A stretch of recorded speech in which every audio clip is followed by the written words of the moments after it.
বাসকপুরের অভিশপ্ত ছায়া পর্ব বিয়োগ 1। শুরুতে ভানু স্টাইল বা আকর্ষণীয় অংশ। শুনুন মশাই, ভূতকে ভয় পায় না এমন লোক খুঁজে পাওয়া মুশকিল, কিন্তু ভূতকে চ্যালেঞ্জ করার মতো হিরো সব গলির মোড়েই দু চারটে থাকে। আমাদের চলন আর তার সাঙ্গপাঙ্গরা হলো সেই দলের। শহরের পিৎজা বার্গার খাওয়া পেট নিয়ে ওরা বেরিয়েছে গ্রামের প্রকৃতির সৌন্দর্য গিলতে। কিন্তু ওরা জানত না, প্রকৃতির সব রূপ ক্যামেরায় ধরা পড়ে না, কিছু রূপ হাড়ের ভেতর দিয়ে হিমস্রোত বইয়ে দেয়।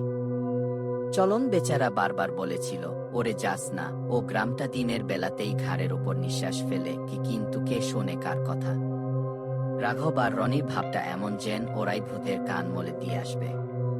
কিন্তু দাদুর সিগারেট ধরানোর স্টাইল আর ধোয়ার কুণ্ডলি দেখেই বোঝা যাচ্ছে গল্পটা আজ জমে ক্ষীর হতে চলেছে, আর ভয়টা হবে নীল।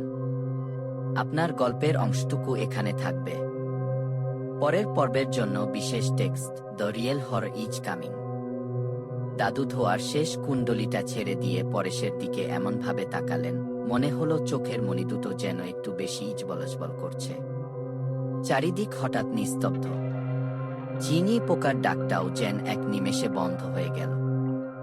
গল্পের এই অংশটুকু হয়তো কেবল একটা শুরু, কিন্তু এরপর যা আসতে চলেছে তার জন্য কি আপনার বুক কাঁপবে না? বাসকপুর গ্রামের সেই 50টা ঘরের লোকগুলো কেন সূর্যাস্তের পর কথা বলা বন্ধ করে দেয়? দাদু কেন বারবার চাঁদের পাহাড় শব্দটা শুনে রেগে উঠছেন?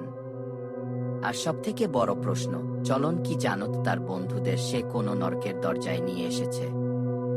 অন্ধকার ঘনিয়ে আসছে, আর দাদুর ঝুলি থেকে বেরোতে চলেছে এক হাড়হিম করা সত্য। শহরের 5 বন্ধু কি পারবে সেই রহস্যের ক্যামেরা থেকে বেঁচে ফিরতে?